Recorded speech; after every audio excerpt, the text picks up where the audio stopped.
Hello, friends, acquaintances, and scholars alike. I'm Fatetales, and welcome back to episode 2 of Tea Time.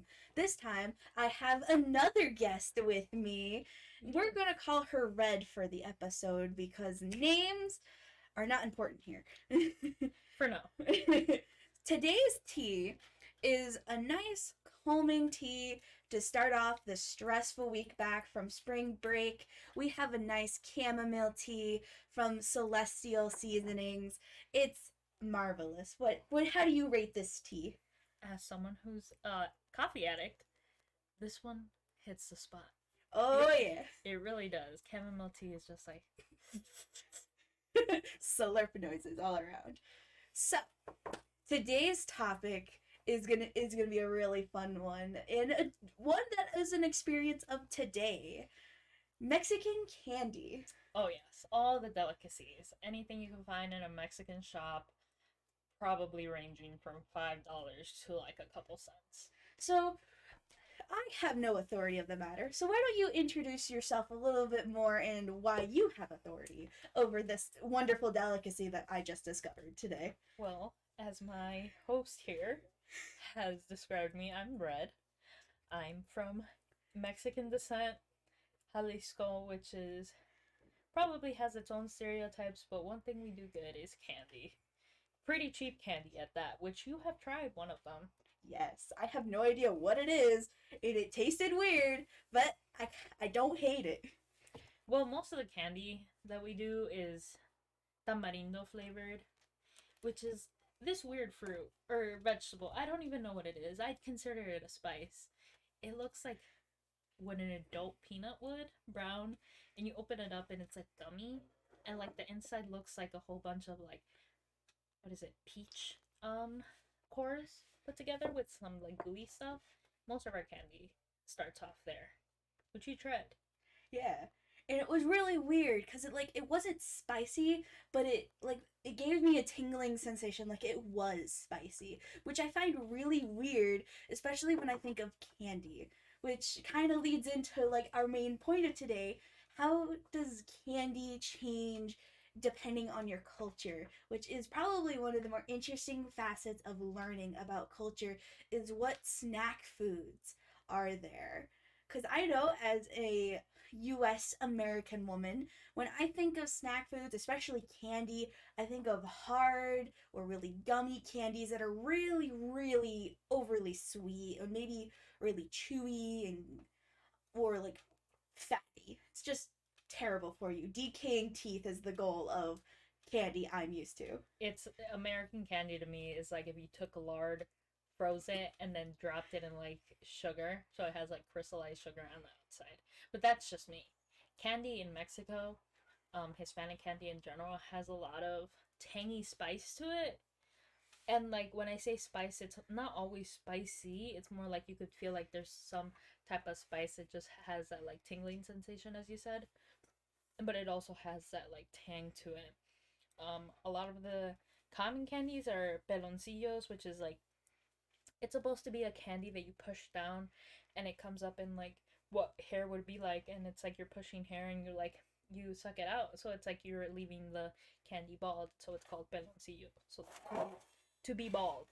Hmm. Then you have a lot of the lollipops that come in a plastic spoon with tamarindo like gummy, and you just suck on that usually throughout the day, or like tamarindo little things. You'd say the equivalent would be like Jolly Ranchers, but they're just a Hispanic version. I'd say we're kind of boring because we stay on one end where it's just tamarindo flavored, but you can do so much with it. Yeah. Meanwhile, I grew up on candies like nerd ropes, which are basically like these hard little balls of sugar on this like string of gummy, basically corn syrup. So You guys like corn syrup? Corn syrup is like American crack. it is, and it's actually one of the most addictive forms of sugar. Which is kind of upsetting because like I actually learned that like a really common or like up and coming common form is like getting like Coca-Cola from like Mexico because they use authentic cane sugar. Oh yeah. And then if like you go to the UK, they don't have corn syrup there, and if anything, they actually tax sugar. So Mm-hmm. like you're encouraged to not drink sugary drinks there. So like one of the YouTube or like streamers that I've encountered said when he came to America, he found himself unconsciously wanting more of the cornstarch based sodas because it is the most addicting soda. Yeah, and I went back to my home during spring break, and one of the things, I don't know if it's true anywhere else. I'm from Chicago, but you can tell really easily when it's a Coca-Cola produced by the US and Coca-Cola produced by Mexico. It's usually in glass bottles, only the Mexican kind, and it's very intricate glass bottles, and they also have like this rectangular sticker which indicates that it's imported from over there. And when I tell you, it is very refreshing. When I think of a refreshing drink, you think of like, oh, I'll have like some sparkling water. But for Mexico, you get a Coca Cola from over there imported, and not having it for so long here and having regular, like, what did you say, corn syrup, Yeah. cornstarch type sodas, it's so refreshing. Ugh, it's great. I feel like that's besides the point on candy, but it's very close on Mexican candy. Just Mexican Coca Cola hits different. Although it's like $3 for a bottle. Yeah, but you gotta also appreciate like cornstarch is or like corn syrups are very easy to produce, while maybe like actual pure cane sugar is a little bit more expensive to produce, but you are getting that quality from it being like actual real sugar and not just this addicting substitute. Yeah, one of the going back to the candy, there is like a roasted chicken lollipop, and it's in the shape of like a chicken, roasted chicken. It is one of my favorites, but downside is I could probably have only one every month. And the reason why is because it uses such pure sugar that like the crystal, it's basically sugar and all the other seasonings that we use, like tamarindo spice. It's so good, but you're like sucking on it, and like it's such fine sugar that you get cuts in your mouth because of the way you would normally eat a lollipop, and it's really annoying. And then like your day is kind of ruined because your mouth's all sore from having cuts or pieces on your cheek or like your lips. But it's such a good candy. I feel like the only reason why it's bad is because of like the aftermath of it. Yeah. I do have one, and every time I look at it, I was like, hmm, should I have it right now? Do I want to deal with the consequences? What also sucks is that a lot of Mexican food is very tangy, and like we use lemon a lot. So after eating one of those candies, your mouth's already wounded and you're having lemon. It's like, ow, burning sensation everywhere. And speaking of Mexican foods, like just from knowing you, I have explored a side of food that I forgot about. And food is the main reason I love learning about culture, as it is not prominent on my channel. I'm a rather chunky individual, so food is something I know and love. And through knowing you, I have tried foods that I probably wouldn't have tried otherwise if it wasn't for the fact that you cooked it. So what was that And one we made with like the thin cuts of steak and the oh, peppers? okay, so I made a meal. Let's say this first. I'm in a white neighborhood right now, old white folk. So the markets here are not the best to actually get the authentic meats and like ingredients. So it was subpar at best, but it's a good food. It was carne asada, which is um what is it called? Grilled steak is basically the literal translation. Pico de gallo, which a lot of people know pico de gallo. It's like a type of Mexican salad that you put on stuff. It's a topping. If you add avocado to it, it's guacamole. Um, where I'm from, we call it chile doña, which is really nasty if you translate it. It's called spiced toenails. What? Uña is toenails. So if you say chile de uña, it's chile of nails. I mean, we have some weird names for food too, so I guess that I can give you a Yeah, little credit. Like, swear warning, but like, there's a whole Salisbury steak, potato, and corn thing that's literally called like a shit on a shingle. I don't know what that is. I'm intrigued.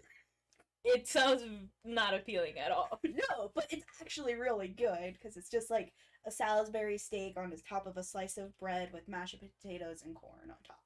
That's something that's not very common in Mexico. Steaks, like medium rare, rare. We don't do that. As far as I know, we don't. Most of our meat is cut into like fine little cubes or like the thin slices that I did for carne asada. And like the seasoning and the whole leaving the meat cook with lemon, which I don't know if you guys do, but you cut up meat and you put it in a lemon bath and it actually cooks it. The acidity cooks it. Yeah, I have heard about that because like acidity really breaks down those acids. I've seen that kind of done with like mostly pineapple and like other meats Mm. because pineapple has those enzymes that break down meat really easily. I see that mostly used. So, but it would make sense to do it with like lemon. That also connects to the candy, why some of our candies are fairly sour, but not in the type of like warhead sour. Like it's actually That puckering. lemon sourness, and it might be because of a lot of our cuisine, if you could even say cuisine. I feel like we're too soul foodish to even consider it cuisine. Our soul food is very lemony, so it Yeah. makes sense that our sweets are like ooh lemony. Yeah. And that's also something I love about having learned like with Moni we learn I haven't really gotten to experience too much of like her cultural foods. Mostly the most I've had to do with hers is like dumplings and those are really good and I already knew Mm-hmm. I was going to like those.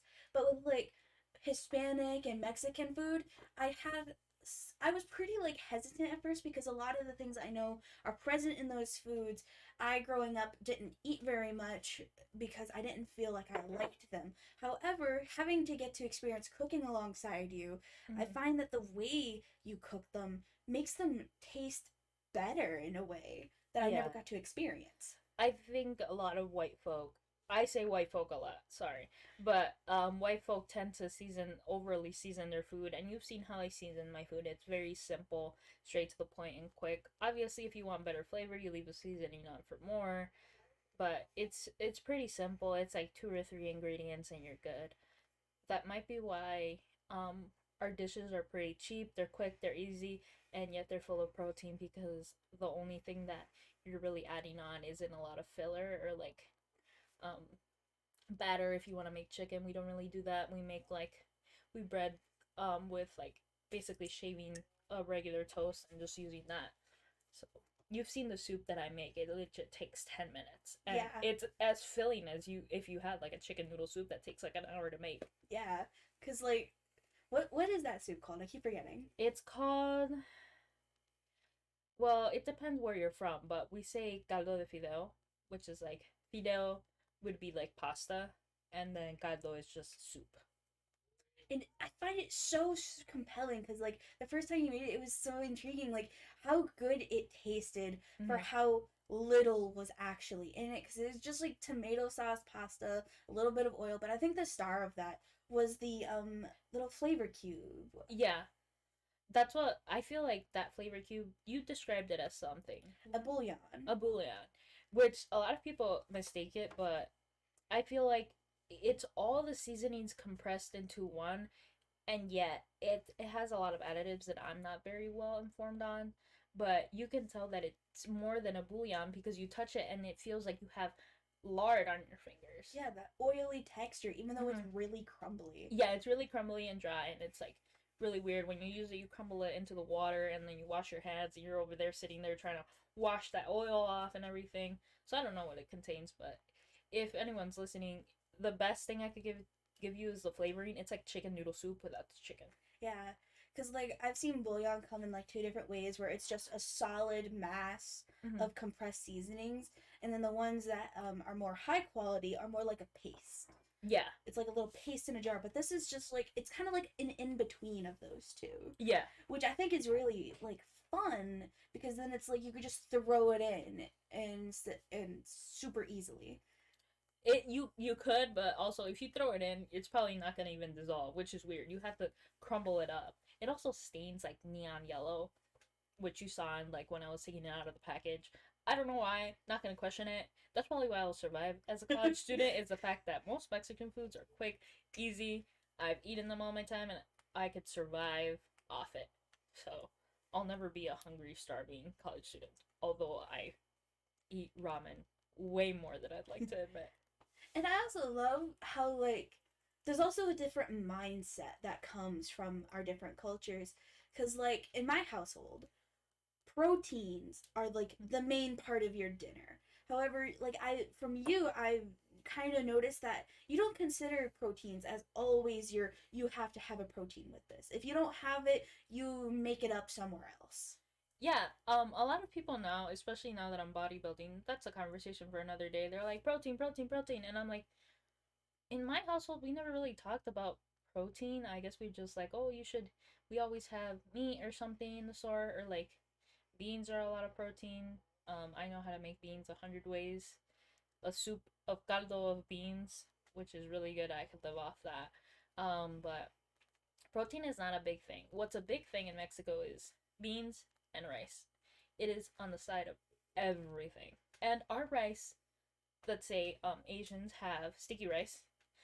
Has her type of rice that she makes in the rice cooker.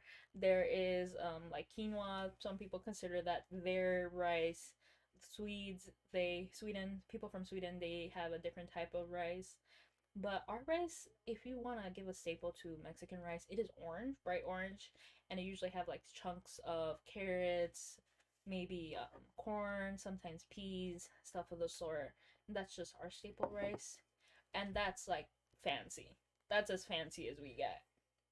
Yeah, like growing up in my household, I think a lot of our things, even when we grew up and having to like just put together scraps. Like even though we would get box meals, which were just Uh-huh. basically pastas, there was always we still had to get meat to go with it, even if it was just canned tuna, canned chicken, just getting a bag of chicken patties to Mm-hmm. get by. And all these foods that I grew up with were very processed. So like I've become very biased to these really processed, unhealthy foods. Mm-hmm. But seeing like some of the foods that I've gotten to try through you, they're not really processed. They're like really fresh tasting, Mm-hmm. and the textures that used to bother me so much didn't bother me with some of the foods I've gotten to try. I feel like that's also why I get, I guess in a way, disgusted by anything that's packaged. Like no offense of like people who eat that, but the thing about when you see me cooking is that you could literally see all the ingredients and nothing's like hidden away, which is what's in processed foods. So growing up with that, when I see processed foods and not being able to know what ingredients are in it, I'm like, ugh, not my cup of tea. But that's probably why. Also, the texture sometimes surprises me as well for some Mexican foods. Like our chicken isn't as seasoned as like cuisine, white cuisine is, and then it's basically softer than. And all I put is lemon. Just let that thing sit, and it's so soft, like crunchy on the outside and almost falling apart on the inside. And um, what was my point? Uh, I do this a lot. Processed foods disgusting to me, and I grew up with being like, if you don't know what the ingredients are, it's probably nasty. So Which that's fairly a good philosophy.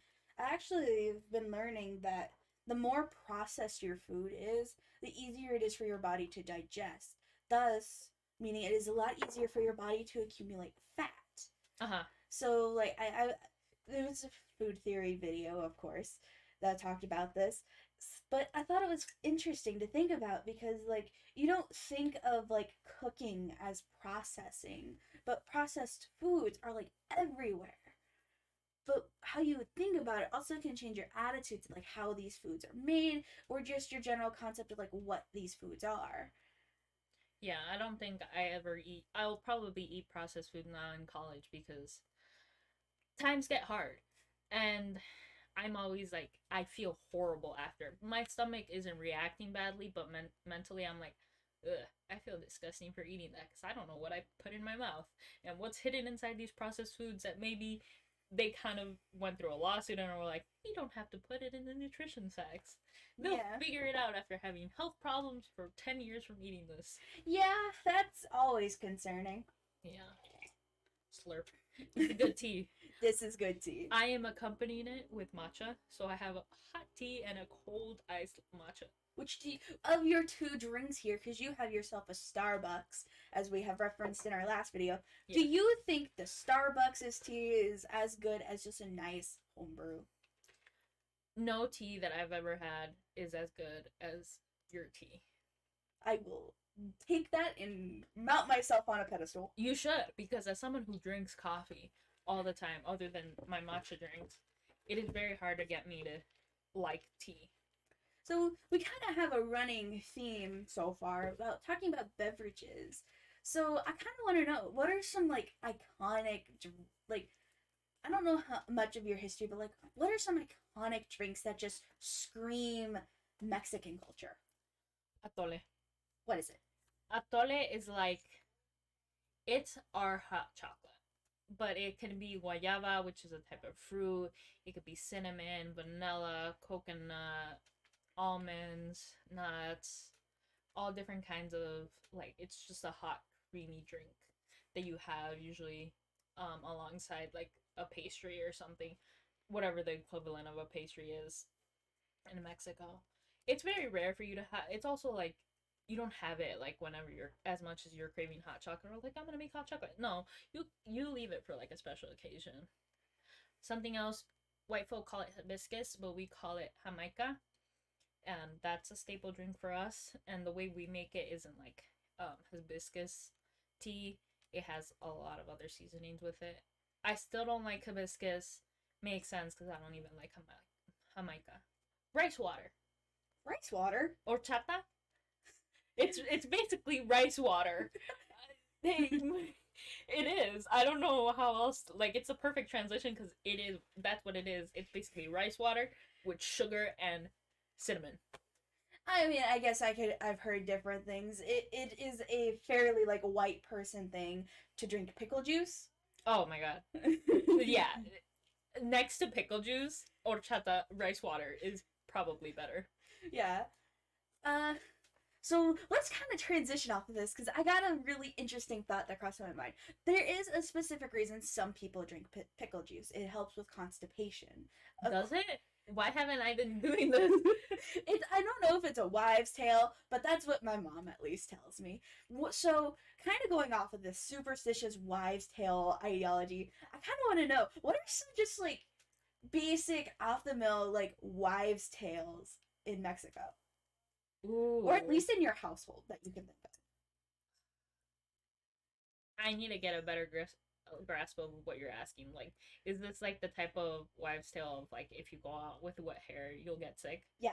Oh, okay, okay. Um, one of the things we usually do is every time you sneeze, if usually family like they usually pick at you in case you have a boyfriend or something. And if they know like who's interested in you, every time you sneeze, they'll be like, "Oh, your boyfriend is scratching his butt or picking out a wedgie." I don't know why it happens all the time. Every time you sneeze, most people are like, "Oh, they're talking shit about you or you smell bullshit." But to us, it's like, "Oh, whoever you're into is like thinking about you and they're like scratching their underwear." It's, I don't know where it comes from, but obviously That's it's not great. true. I love those kind of like things because they're so off the wall Hmm. and random. Like if you like think about them, they don't make sense. But at the same time, like you're told them like growing up and Uh-huh. they just somehow like find themselves concrete. Like, yeah, that makes sense. Oh, one thing that's true. I don't know if this is true. Every time my grandma would tell me this, I'd always be like, I should search it up if it's true. But every time, usually Fridays is our like seafood day. It has something to do with religion, um, in some way. But that's going off the rails. If you eat shrimp, it's usually shrimp. You cannot lay down, you cannot read, you cannot watch TV, you cannot be on your phone, or else you'll have a stroke. What? That's what it is. That's one of the wives say. Like, you'll have a stroke or an aneurysm if you do any of these things, but after eating seafood, you have to wait like 2 or 3 hours. That sounds like the closest one I could come up with is you can't swim directly after eating. Yeah, but this is way drastic, which ends up turning into sitting down at the table after eating for an hour or two just talking. That's Yeah. But at the same time, I can see that having practical purposes. I Even don't if know if you, it's true though. even if it's not, like that's kind of like the point of wives' tale. They don't have to be true if the practicality behind what you're doing is there. Because I can see that one being used, especially in the modern society, where like parents sometimes may want to connect, and they're just like, uh, uh, you ate shrimp, you can't do anything, so let's chat. Yeah, but we chat anyway. Chisme. So basically, gossip. It's it's a staple for us. At least in my household, you always talk about what your aunt did and blah blah blah blah blah, and let's gossip about it. She's a bitch, right? And I'm like, I guess, and you're like, yes, because if I disagree, there shall be arguments. I feel like gossiping is a universal common. Yeah, What do every human love to do more than gossip? it keeps us alive. It keeps us going. I think there's a weird sense of trying to bring someone else down to make your face look better. That's what I think. Well, gossip doesn't always do that. I mean, True, back in the true. day, gossip ended up being like when it was a stone age, gossip was just simply don't go over there, there were snakes, don't do that, you'll die. And now it has turned into, I'd like to think gossip more of a way of survival, like you said, just trying to put yourself up, because if you're higher in the social standing, you'll live. Yeah. Which sucks that life is like that nowadays, but gossiping is just a way of survival. Yeah. However, in our household is basically like we have nothing else to talk about because we're fairly boring. But I think gossip can way too easily get out of hand. Yeah, but that's only when rumors start. I feel like um Mexicans, they kind of do their own thing. Um Especially if like you gossiped about someone and like someone hears it out, we're very like, yeah, I said that. And then rumors end there. Or you'll be like, I said this exactly. And then everybody else knows like, okay, they said this exactly, which means that everything around it is not true because the person who said it came out directly said, this is how I said it. Everything else is either added by someone else and not me. So our rumors tend to um basically go off. Rumors aren't really a big thing. If anything, it's more like asking like, is this true? And they're like, I don't know, ask the person who asked, and then the whole cycle starts over. Yeah. Gossip's a very like intricately complex but at the same time simple concept because like Mm-hmm. it really shows like a weird bit of social dynamicism within like various cultures, like what is primary gossip types in various cultures. So like Some cultures don't even appreciate gossip. exactly. And there's something to be said about that. Now I'm this is something I should personally look into, but gossip between different like types of cultures. So like in my studies, I learned that there's individualistic and collectivist cultures. Mm-hmm. So I would imagine like the types of gossip they would have would reflect that kind of mentality. Like you wouldn't just gossip about a single person Mm-hmm. fully in like a collectivist society, I would think. It'd end up reflect that gossip would end up evolving into a stigmatism to that entire family, while like gossip in like the US Mm-hmm. is like you're attacking that one person. Yeah, that's when I came over here. Gossip is very attacking whoever it is that you're not related to, just a friend or just an acquaintance or just a stranger. Even it's very like accusatory, attacking, trying to get, like you said, just trying to get survive in this world of social standing. However, I feel like gossip in Mexico, in Hispanic households, Mexican households, it's only gossip with like family. So usually, if there is a problem, it's a family problem. Because if I ever were to gossip about someone else, it's very rude. Because you're like, well, you don't know them, and you have no right to talk about that. At least that's what my grandma made me grow up doing. Gossip only ends up happening with people that aren't family if you know for a fact what happened. Other than that, you kind of steer away from it. So probably our gossip is less explosive than American gossip, if that's how I should label it. Maybe. Which all really interesting. Yeah. I like how this started from candy and now we're talking about culturalized gossip. Hey, that's the point of this show. We usually eat candy while gossiping. See? There you go, Yeah. tie in. Like, And you here want a we're lollipop? A lollipop while we talk about your aunt or your cousin or like who dropped out and who's working on this. And I'm like, yes. I actually want to kind of like slightly steer this because like tea time was a very very choice play for me Uh huh. because I didn't realize, and for the longest time, because I've never heard it, tea was considered a synonym to gossip. I didn't know this for a really long Ooh. time. So when I started hearing my roommate from last year use it like tea, and Uh it's huh. just like tea. That started around when the whole I'm very fluent or like well versed in the whole YouTube drama, but when the whole James Charles came around, he like I guess he trademarked the word tea or let's talk about tea and like all this gossip and now there's tea channels and tea news like all over. It's like you want to talk about tea and like I think our version of tea time is the best because we're not here to spread rumors. We're not here to fully analyze people. mm-hmm, We're here to talk about random off the wall comments. Like in the next episode that we have planned, we're going to talk about some cosmetic procedures that seem absolutely like unnecessary. obviously to us. Yes, it's all personal opinion, and if all else, leave your thoughts down in the comments. Why not? Yeah. A lot of the reason why this tea time for this is way better is that all the claims that we're doing is based on our experiences in our culture. Because if I'm saying about Hispanic candies, Hispanic is a broad term. That's why I keep mentioning Mexican, Hispanic households. Because, and also, my candies may be different from people in like Guadalajara or like other places that aren't Jalisco. It could be vastly different. So I'm just talking about my own experiences in growing up in Mexico for all those years. That's why I kind of brought up like claim to authority. Mm-hmm. It's a very scholarly ideology that I think is actually very important because it is really easy to find a bit of information and just share it. Like I did in the last video with talking about like why New Zealand honey was so expensive. Mm-hmm. But what makes it important to talk about and share that information is is make sure you claim that you're not citing every bit of this information. Yeah. You do your best to make reference back to its sources and generally share the fact that you don't have all the facts. Yeah.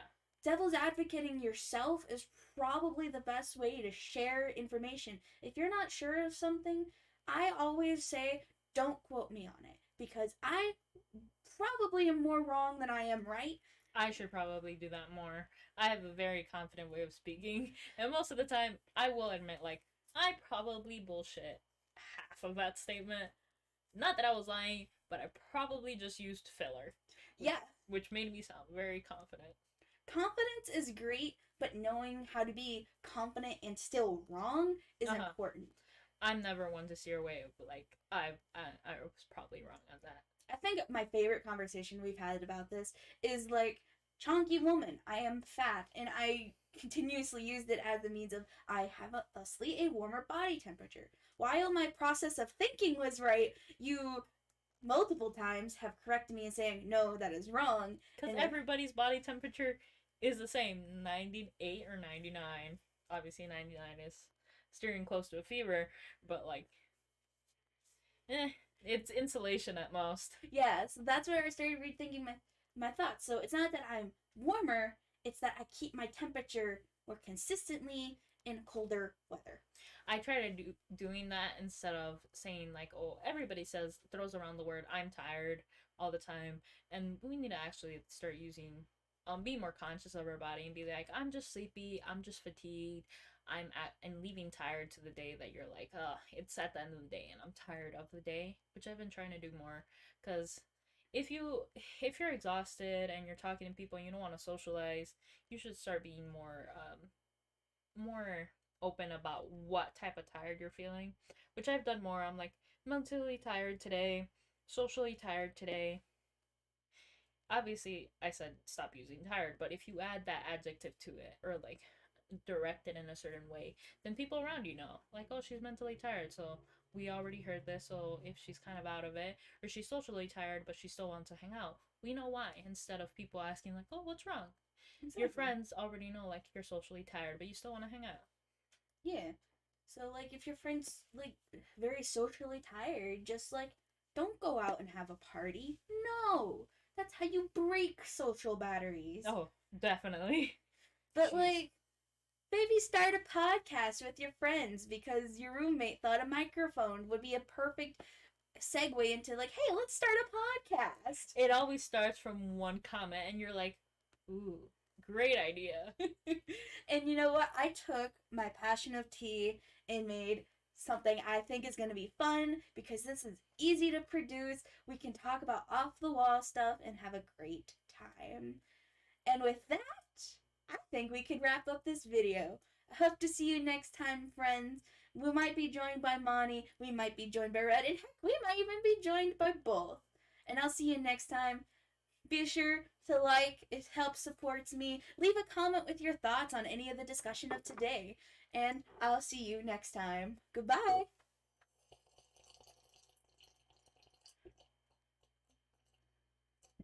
The best tea slurps. Good tea. Goodbye.